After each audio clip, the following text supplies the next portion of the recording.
You are listening to the VCast.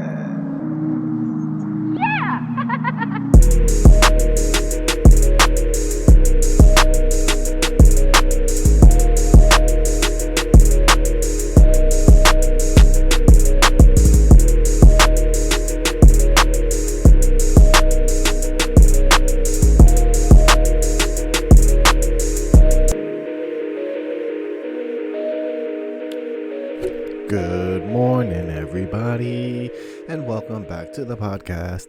It's your buddy, it's your cousin, it's your family member, Vic Cedeno, and we're back. It's a new episode. I'm wearing a hoodie because it's cold, and we are back in the basement. It's cold in here, and the boss said no heat. We cannot put the heat on in the winter. We must wear layers. I like to wear layers because I just don't like to jam the heat up. I mean, it's just me down here in the morning, and I can wear a hoodie. I got pajama bottoms on that you can't see, but I can see, and I'm comfortable, and I don't need to jack the heat up, and I don't need to pay $350 when PSE&G sends a bill for my equal rights. Then I don't have to pay. So this podcast is brought to you by 18 Pool Tables. You ever heard of them? Do you have a pool table? I have a pool table. You see my pool table back there? I'm selling it. If anybody wants to buy it, it's a nice 7-foot indoor. It's not an outdoor pool table. It's an indoor pool table. It's a 7-foot United Billiards bar table. It's one piece. Carry in, carry out. That whole frame stays together. And I'm selling it. And somebody's going to buy it. And when they buy it, they think they're going to come here and take that pool table apart and carry it out themselves. Mostly people think that you're going to be able to pull, take the legs off and carry the rest of it out. Sorry, Charlie. Sorry. Pool tables need professional pool table experts. And that's what you get when you call the A-Team. Dun, dun, dun, dun. Dun, dun, dun, dun, dun, dun, dun, dun, dun, dun.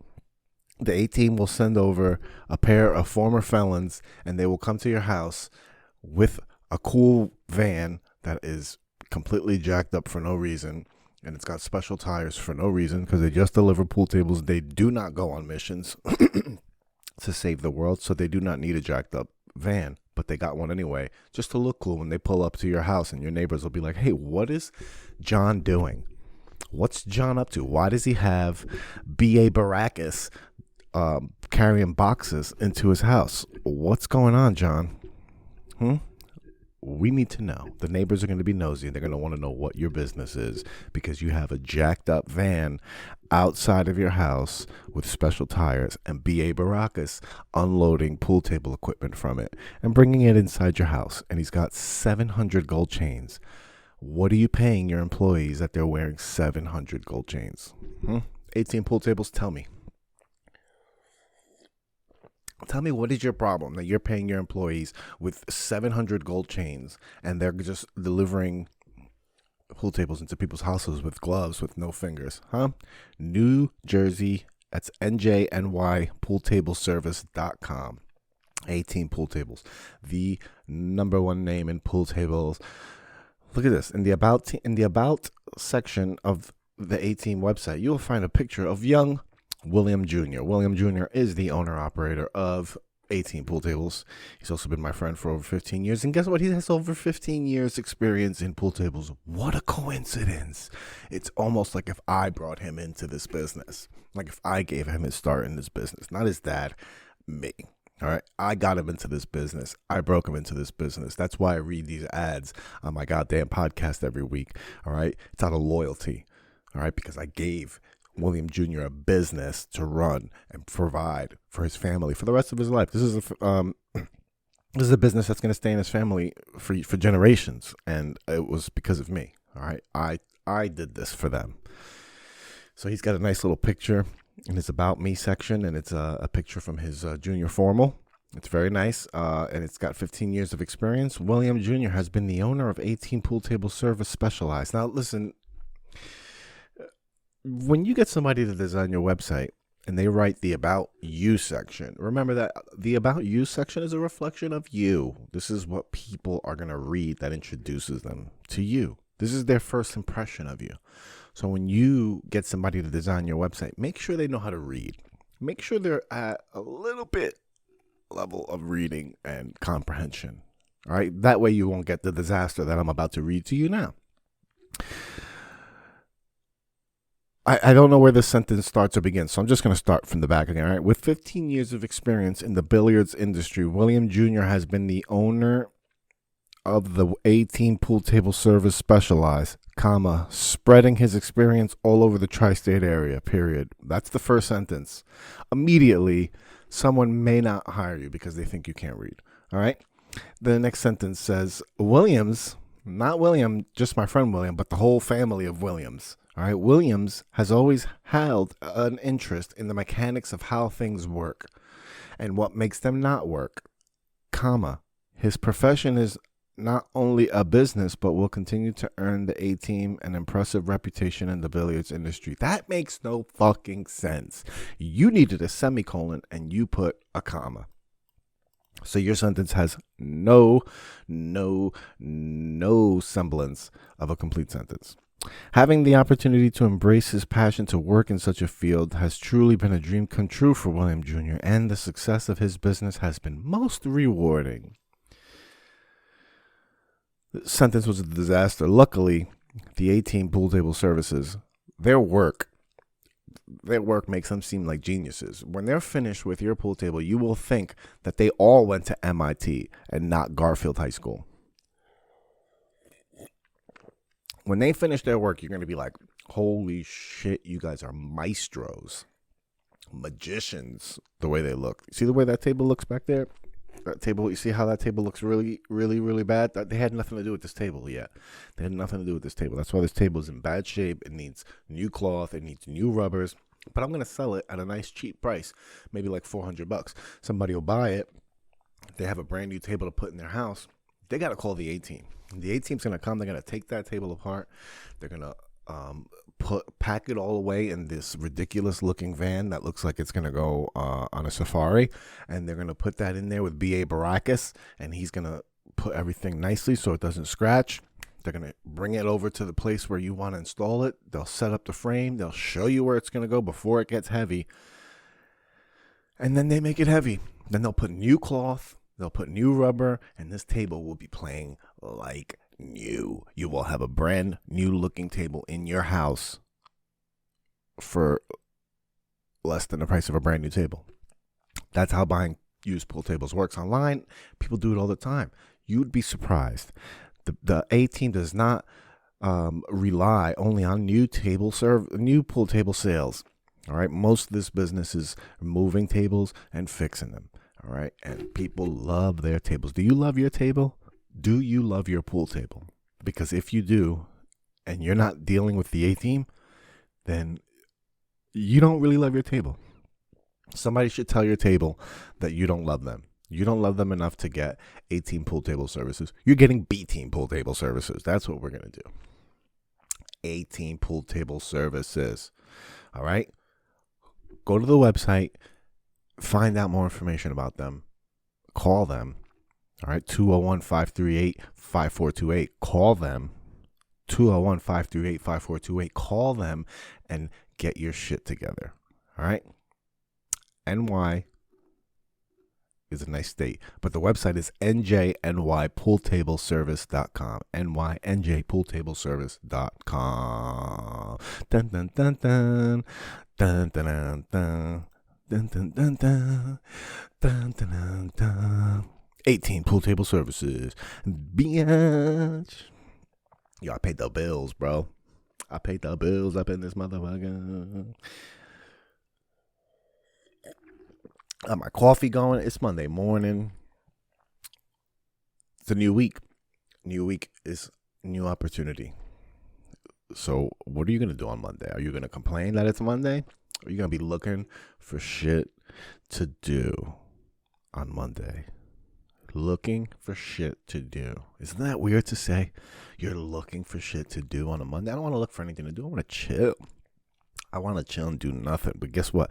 Chilling and doing nothing gets you chilling and doing nothing. Chilling and doing nothing gets you doing nothing. There ain't no opportunities in that. I love doing that, though. God damn if I didn't do that all weekend. Wasted opportunities. I just sit around too much, bro.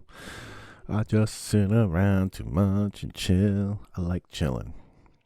I got all these things I have to post and list and sell. But we're making moves. All right.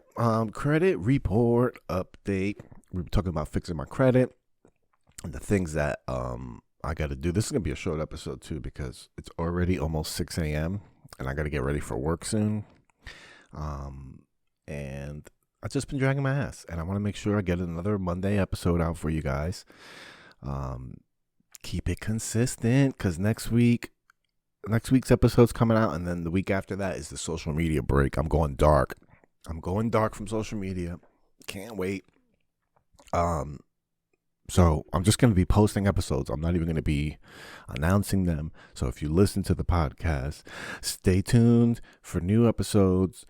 Because they're just going to drop. I'm not even going to say nothing. They're just going to drop.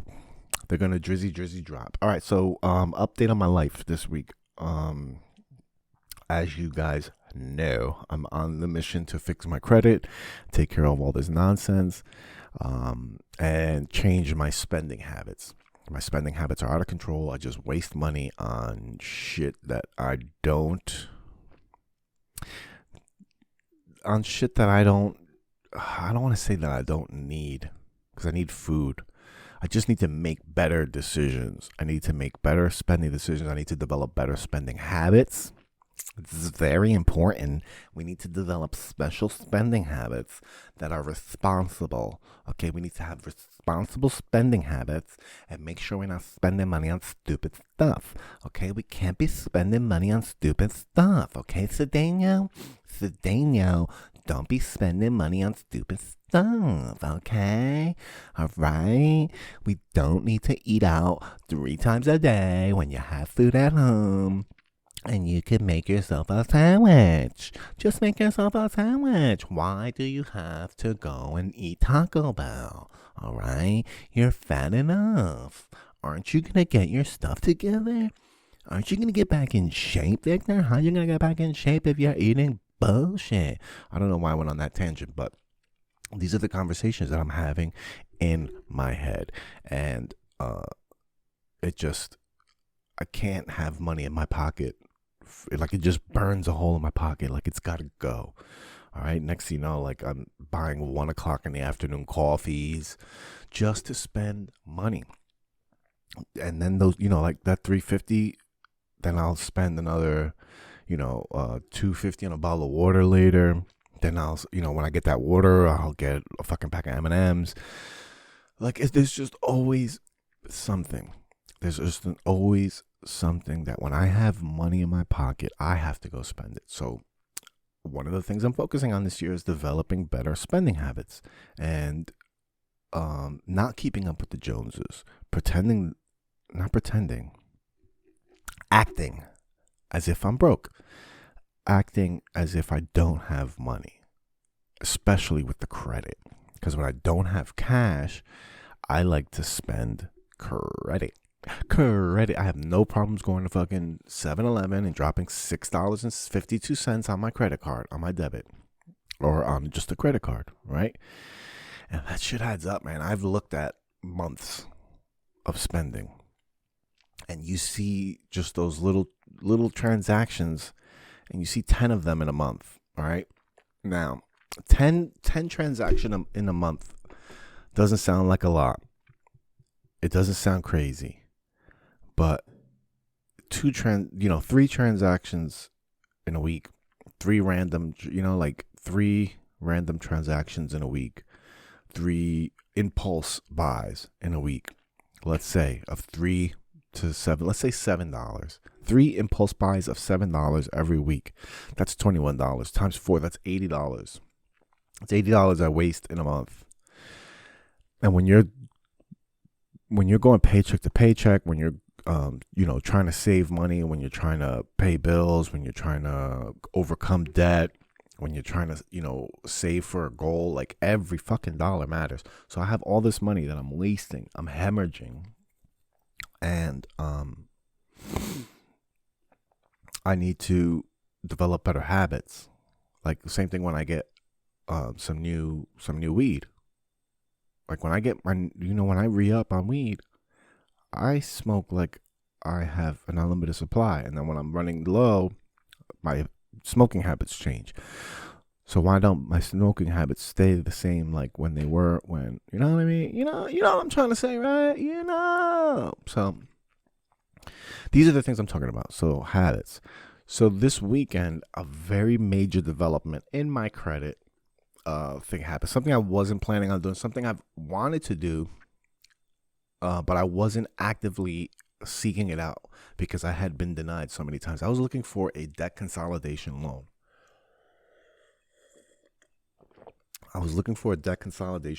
And I had maybe like $17,000 in debt on 4 credit cards that I'm paying about $490 in payments every month. Every month I'm having to pay $490 on 4 different credit cards. It's a fucking drain. All right, that's a BMW payment. And this is all from behaviors that, it wasn't like I had an emergency on my card that I had to put on. No, these are all behaviors because I used to make, and this is, I always use this as like the reason why I'm behind so much, but it's not. The real reason I'm behind so much is because of my behaviors, my spending patterns. That is the reason. However, this had started to get out of control after I stopped working at Top Shelf, after I was not, making over 6 figures a year. And when my spending habits had gotten out of control during that time because I had more access to money. So this wasn't the cause of my behavior. This just was a situation that made the behavior go a little crazy because I had excess cash. I had a corporate credit card I had access to. I had bonus money that was coming in pretty regularly. Plus my paycheck was more than I was making at any other job. So I had a lot more money than I was used to. And I was spending it on stupid shit. I was just buying stupid shit. Amazon deliveries every day, just stuff with a credit card. And then when I stopped having access to that money, I kept that lifestyle with my own credit cards. And just a lot of control, just buying things that I didn't need. Like watch bands for my Apple Watch, just stuff that I didn't need. So that behavior continued, and that behavior led me to all this credit card debt. So I was looking for a debt consolidation loan, just a loan from one person that I can use to pay off all those other loans, and then just pay one person a lower amount every month. So I tried to get that from Discover. Discover is one of my credit cards, and they would send me regular offers to send me loans. Why do you send me an offer? Tell me that I'm pre-approved and then deny me when I ask. You dirty sluts. All right, Discover, you guys are dick teases. I don't know what fucking twisted little bitch is running your show over there, but they're dick teases. All right, they get off on giving people blue balls.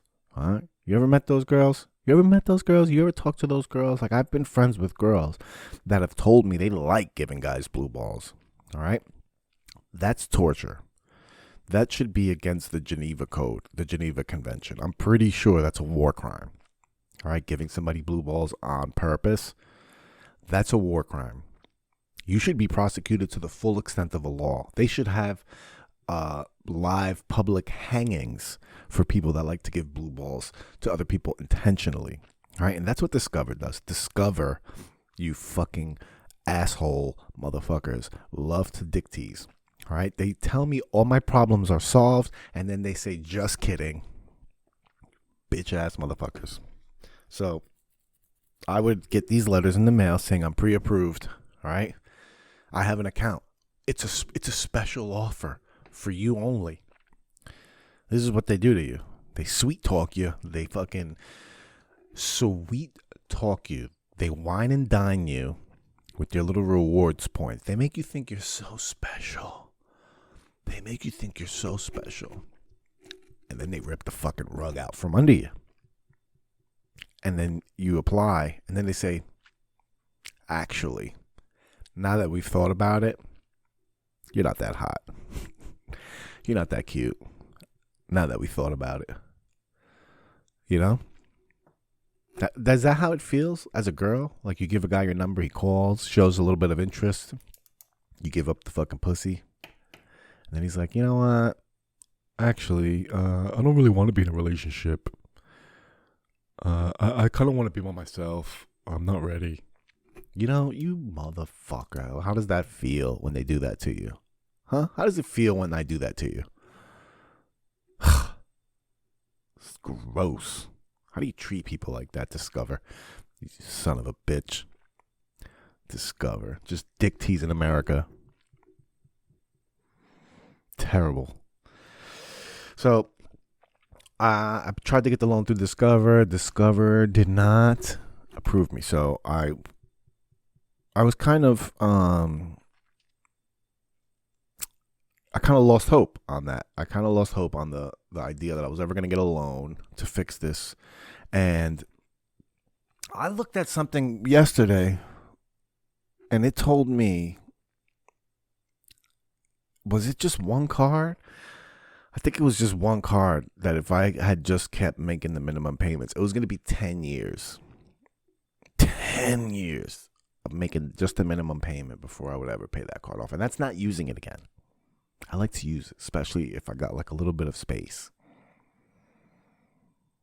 A little bit of space. I kept my cards. Let's get down to the sickness. I've kept my cards to the limit, except for the minimum payment that I make, and then I would make the minimum payment.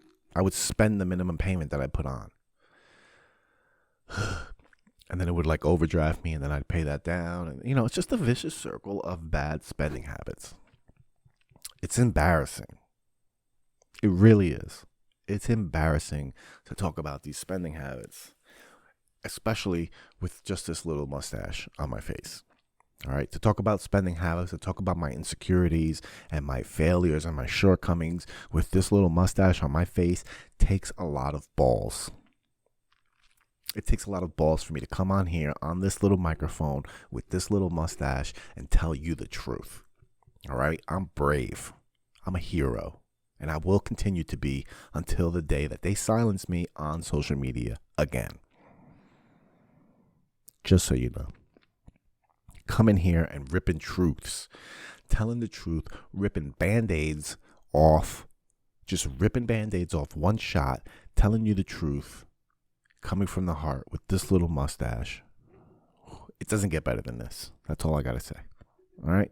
It doesn't get better than this. So, bad spending habits and all my shortcomings. I'm also a member of Credit Karma. CreditKarma.com. Credit Karma. Credit Karma is a very nice little app that helps you out with your credit. Now, Credit Karma app, it's spelled... Oh, it is credit, like regular. I thought credit was spelled with a K. I thought they were being real cool. So it's Credit Karma, CK. Credit Karma. And that app tells you about all your debt. It tells you your credit scores on your TransUnion and Equifax. It does not give you your Experian credit score. It gives you your Experian. So for those of you that don't know, there are three major credit reporting agencies: TransUnion, Experian, and Equifax. Those are the three players. Oh, so this one gives you TransUnion and Equifax. It does not give you Experian. Of course, because my Experian credit score is over 700, they won't give you that one. All right, so I have Credit Karma. And I like Credit Karma. It tells me my score. It has has a credit analyzer, so you can go in there and you can run scenarios of, let's say you come into, let's say taxes are coming, right? Or the stimulus check. You get this money. You have $10,000 worth of debt, and you have it across these cards, and you have this money, and you're like, I want to make the most impact with this $1,000, right? I want to make the most impact on my credit. I want to do the thing that gives me the most power. That's what Susie Orman's always talking about. What are you going to do that gives you the most power with your money? So you can run scenarios on this credit analyzer with Credit Karma, and it will tell you what will happen if you do something. So if I say, I'm going to take this $1,000, I'm going to put it all towards Discover. I want to see what happens with my credit score once I do this. It'll do it. It'll run that scenario and tell you what your new credit score is. It'll do the same, for whatever scenarios you run, and it'll give you the outcome, the result of your decisions. Imagine if you had this fucking app in your life. Like, if I can just run an analyze, like, should I sell this guy this weed, this undercover cop this weed? I didn't know he was an undercover cop, but this CreditWise app just told me he was an undercover cop. So if I sell him this weed, that scenario is not going to be favorable for me. See that? Oh, or it would say, hey, doing this is going to help you grow up because you're going to have to go to jail and figure your shit out. You can't be a fucking little bitch anymore. Anyway, the credit scenario thing. So that, I have the app for that. And also tells you your accounts. It tells you when you new accounts open, if your account gets closed, changes in your credit score, different things that are reported. So it's a nice little app to have, especially if you're trying to fix your credit. So I opened the app, and then there's also offers on there, and based on your profile, you will get offered. You will get different offers. So I got, different credit card offers. I'd always get loan offers and things. And I never really paid attention to them. Except the other day, I opened the app. It told me I had a credit score change. I opened the app. Or did it send me an email saying I had an offer? I think it sent me an email saying I had an offer. Like I had a loan offer. And I was like, oh, they have loans there too. Like I remember. So I went back on there, and, they told me they had a loan. I was pre-approved. The monthly payment that I was pre-approved for was like $125 less than what I'm paying a month on the credit card. So I'm like, this is what I'm looking for. This is the scenario that I'm looking for. It's going to give me some more breathing room every month, and it will also give me an end date for my credit cards. It will wipe all that debt off my credit cards. And, it gives me an opportunity to fix things, right? So I applied without much optimism. Who's going to fucking give me a loan? I just didn't think it was possible, which, by the way, I have to say is stupid as fuck, all right? Or it's disheartening as fuck, because I just thought about it even more. On one hand, I'm like, how are these people not giving me a loan to pay less than what I'm paying a month already? Like, it doesn't make sense. Like, if I'm showing you that I can pay $490 every month, why don't you think I can pay $370? If you pay all that off, why don't you think I could pay $370? That is not the only consideration. That's why. The other consideration is the fact that if they do pay this loan off for me, how likely am I to continue to use those credit cards after I pay them off? Because if I have $370 that I have to pay back for the loan for paying off all my credit cards, if I start using all my credit cards again, it's going to be $370 plus whatever the new monthlies are going to be on those credit cards. We could have a serious problem, because I can get back up to $490 real quick, and then it'll be $490 plus $370 every month, and I'm homeless. All right? That's how the people in California end up on Skid Row. It's credit card debt. That's why everybody's on the street, is because Discover is playing fucking games with them and dick teasing America. Discover is dick teasing America, and now we have credit bubbles, and fucking Tim Dillon's selling subprime mortgages like a fucking dick tease that he is.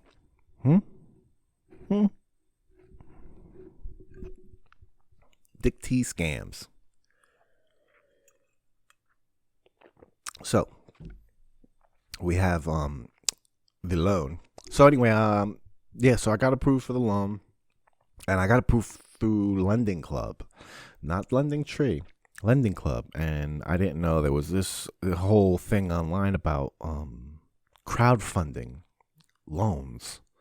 Crowdfunding loans. So Lending Club gets a whole bunch of people that want to invest in loans, right? Because loans have interest, so you're gonna make money on a loan based on the risk of the person. So, whatever the amount is, plus the person's credit profile and their history, ends up being a certain amount of risk, and then you can invest in that risk as a investor.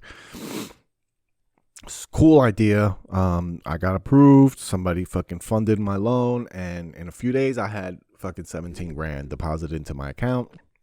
It was fucking weird. It was weird. I don't think I've ever had that much deposited into a personal account. I've done it in business, but never in personal accounts.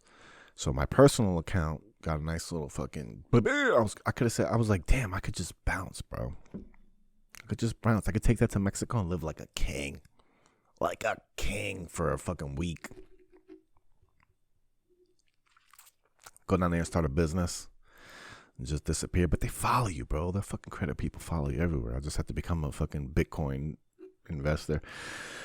So anyway, gotta wrap this up because the morning poop is coming. The morning poop is coming. His little turtle head is sticking out, saying, good morning, good morning. I need to go and play in the water. So I got the loan. They deposited that money in my account. I tell you, very tempted to buying AirPods that I lost, replacing my AirPods. I wanted to buy ounces of weed. I wanted to buy a PS5. I wanted to buy a PS5. I just want to buy things, and I have to say I was very responsible. Made all those credit card payments, paid them all off. I had a few $100s left over because I had to overshoot the loan. Because they give you a loan amount, but then they take a slice. They're like, hey, listen, we'll loan you 20, but we're only giving you 19. I need this 1,000 off the top, which is nice. It's good for them. Good for them. Take your 1,000. I'll take the rest. And I paid my credit cards off. I have zero balances on my credit cards for the first time since I got them years ago. I have zero balances on my credit card. It's been so dope to look at that. I keep logging into my accounts every once in a while and just see that zero balance. And I'm like, paid you off, bitch. I paid you off, bitch. I got on the Discover. I got on that Discover card and I hit pay balance, not pay minimum. I clicked the pay balance button, bro. Pay balance. Discover, gone. Capital One Visa, gone. Capital One MasterCard, gone. Amazon Financial Services, gone. Bitch ass motherfuckers. I was late one payment, and they just closed my account. And I wasn't even late, like I didn't make the payment. I made the payment, but the way my money was transferred and stuff, the funds weren't available, and the payment didn't go through. And then they were like, fuck you, we can't trust you. One time, bro. One time. These people don't give you no second chances, all right? They're like black women. They give you no second chances. They just fucking, you're done. You fuck up, you're done. All right? Amazon Credit Card Services, Financials. Black women, run by black woman company. The Amazon Financial Services is a black woman run company. So give them your business. All right. Because Black lives matter, especially when they're not giving you a second chance. I'm not giving you a second chance. Why can't you give me a second chance? Fuck you. I paid your balance. How about that? And you closed my cart. You did it for me. Because now I can't go back and order stuff on Amazon recklessly like before. That 2-day shipping, man, it's bad news. It's bad news. It's like opium. It's like opium trade. If you got Amazon Prime for dope, it'd be a problem. It'd be a problem because people can't wait 2 days. They'd get sick. They'd get sick from that dope. Yeah, that's all I got for today. This is this week's episode. It's good. 40 minutes. 40 minutes, you bastards. I got this nice shaved out. Check me out. Officer? Excuse me, officer? My name is Vic Cedeno. You killed my father. Prepare to die. My name is Vic Cedeno. And you killed my father. Prepare to die. Great fucking movie. Yeah, so I paid the loan off. I paid all my credit. I didn't pay the loan off. I got the loan. I paid the credit card off. The credit cards off. And that's happily ever after. Now I got to make my payments starting in February. And I feel a lot better.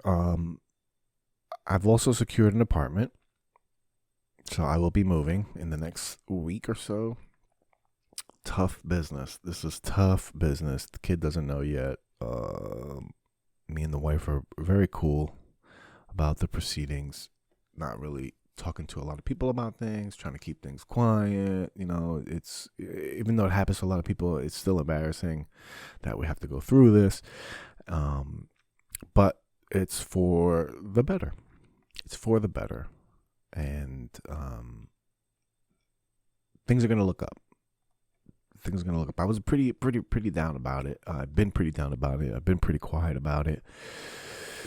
Especially, you know, on the podcast and stuff. A lot of people don't know about it. I don't think anybody that she knows listens to the podcast. But, you know, it is what it is. The kid was giving me a lot of anxiety, just, you know, thinking about having that conversation with her and having to explain what's going on. And after talking with some people in the inner circle, I don't think we need to have that conversation. I think it could be something that's just gradually done, and you know, it doesn't have to be a conversation. It's just another place that we go to, and you know, we'll figure it out. But I'm very optimistic. I feel a lot better, and thank you for all of the people that reach out, all of your support, all of your messages. You know, some of these episodes get dark when I talk about my feelings, and I try not to bring the mood down and be upsetting and stuff. I try to keep this light, try to keep this fun. However, I do want to talk about the things that I go through, because it helps me stay honest with myself. It helps me do things I'm not used to doing, which is communicating my feelings. I have a hard time telling people things. I have a hard time telling people I'm going through something. I just get quiet. I go dark. Friday was Kate Lawler's birthday. I'm so sorry that I had to cancel. I was supposed to perform on her show, and I had to cancel because I spent the whole fucking day crying. I was so upset Friday. There's only so long you can cover up emotions before they come out. And Friday I was home. You know, like the kid was here and everything, and I just was very broken up about it. It just was on my mind. It's been on my mind, but I've, you know, been pushing it to the side, and then finally it just bubbled up, and I couldn't control my feelings all day. I just felt very down. I felt very negative. I didn't want to be happy. I didn't want to celebrate with people. I knew that if I went, I would have had a good time, but there would have been a point during that I just wanted to leave, and I probably should have went, and I probably should have faced it. And this is just more of me being non-confrontational. But so I didn't go. I gave Kate $10 to buy a couple beers for her birthday, and I stayed home. But then I woke up the next day, and, you know, like I said, I had that conversation with my brother, and I feel so much better. I feel hopeful. I feel like I'm carrying less weight around, knowing that I don't have to devastate this little girl's world. Even though I still feel like I am going to, but I don't have to do it like it doesn't have to be a moment. You know, it could be something that's spread out over time. and makes it easier for everyone. And I feel like less impactful, less traumatic, for it to be like a moment rather than it just be like something that you just figure out. It sucks, but I think we're all going to be better off for it. And I'm very, very optimistic. I'm very optimistic. Things happen for a reason. I truly, truly, truly believe that. I've seen so much death in my life. All right, tragedy, death, like tragic death, not just people dying, like, my 12-year-old cousin, being found in a fucking trunk of a car, types of tragedy, all right? And from all these scenarios, something good has come out of it. Something positive has come out of it. And this is not going to be any different. It's going to make me a better person. And me being a better person is going to help me be a better father and a better partner. So I'm optimistic about that. And that's it. That's it for this episode, guys. I appreciate you listening. I'm going to drag this. I just keep dragging this out. I always drag these goodbyes out. Look, it looks like I'm wearing a dog collar, but that's my little Pepperhead's dog collar.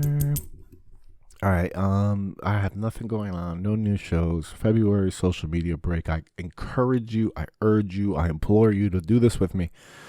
Give yourself a break. You will not regret it. Especially after, the madness that's been this last year and the election and all that stuff. If you've never taken a social media break, I urge you to take one. Just delete the apps from your phone. You don't have to delete the accounts, and see what happens. See what happens to you over a week, over a month. I know over the month for me, I get more time and I do more I do more different things, and it's a very, very, very welcomed mental break. And you see how much more important people are to you when you can't talk to them. Things we take for granted. So I urge you, take a social media break with me. It's the shortest month of the year. I did not do that by design. It just happened to be that way.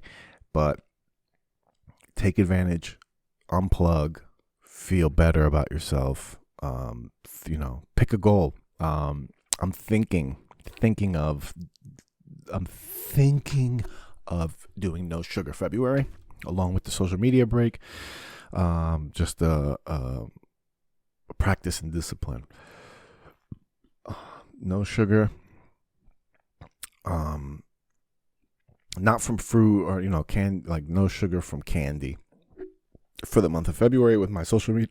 Goddamn hiccups. With the social media break, and we'll be better for it. All right. VicIsFunny.com, all that good stuff. Follow us on all social medias and be a good person. All right. Try to smile some more. Smile under that mask. Goodbye. Goodbye. You're listening to my daddy of the Vic Cedeno.